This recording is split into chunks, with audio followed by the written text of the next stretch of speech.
लोकसभा निर्वाचन फलाफल पर दिल्ली में गतकाली एनडीए बैठक होता। ए बैठक में एनडीए समस्त दल निजर समर्थन पत्र बीजेपी राष्ट्रीय अध्यक्ष जेपी नड्डा को प्रदान कर आसंताकाली एनडीए सांसदों बैठक पर समस्त सहयोगी दल राष्ट्रपति द्रौपदी मुर्मू को भेटिबे।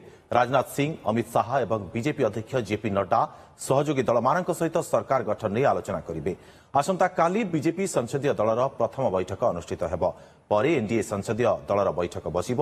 यापर एनडीए राष्ट्रपति को समर्थन पत्र प्रदान कर सरकार गठन पर दाबी उपस्थापन करिब बोली जातीय गणमाध्यम चर्चा होउछि। तेबे 8 तारिख में नरेंद्र मोदी तृतीय थर पर देशर प्रधानमंत्री भाव में शपथ नेबार कार्यक्रम रही। चलित निर्वाचन में एनडीए मेंट 292 सीट हाथी बेले बीजेपी एकाकी जीति 240 आसन। अधिक सूचना शिवानंद राउत आम सहित जोड़ी होती। शिवानंद, जानवा चाहिए ये राजनीतिक हलचल केमती देखुंत दिल्ली में वर्तमान ये सरकार गठन पर गोटे प्रकार दाबी उपस्थापन करियो जहाँ कहुच्छी। एनडीए मेंट आ एनडीए मेंट पूरा समर्थन रही तार मेंटर जो सहयोगी दल रही से बैठक हो जाइए। पुणी बैठक अनुष्ठित होवार रही आगक कार्यक्रम।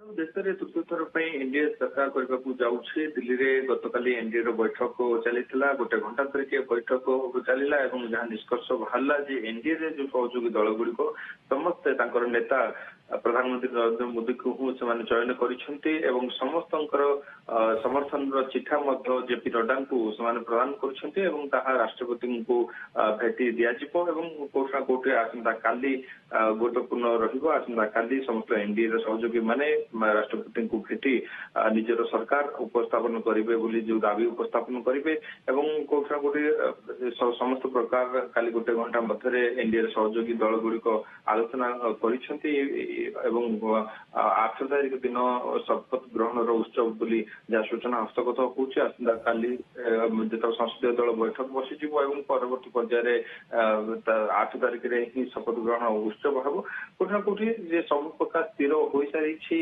एनडीए सहयोग एथर दिल्ली में सरकार बनूची और तृतीय थर पर एनडीए सरकार दिल्ली में बसुचे एक प्रकार स्थिर निश्चित होती।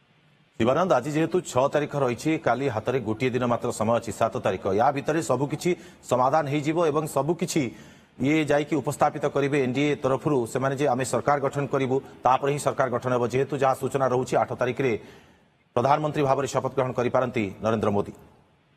देखो निश्चित भाव में बर्तमान समस्या कौटी भी नहीं कारण एनडीए सहयोगी दल गुड़िक पूर्व से सहयोग हाथ बढ़ी एनडीए सहित रही कौन प्रकार से किसी सरकार गठन में बाधा नहीं समस्ते गतकाली एनडीए सहयोगी दल मैंने प्रधानमंत्री को नेता भाव में बाछि सारी केवल अपेक्षा आसंता काली को समस्ते निजर सरकार गठन करने समस्त सिग्नेचर दे सारी चिठा जेपी नड्डा निकट में अच्छी आसंता काली से राष्ट्रपति को भेटी से दिगरे अग्रसर हे।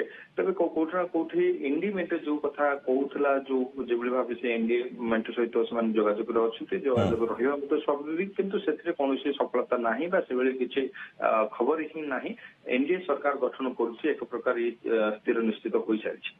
तेज आसंता काली बीजेपी संसदीय दलर प्रथम बैठक हो अन्य जो दल रही सहयोगी दल नहीं बैठक अनुष्ठित हो।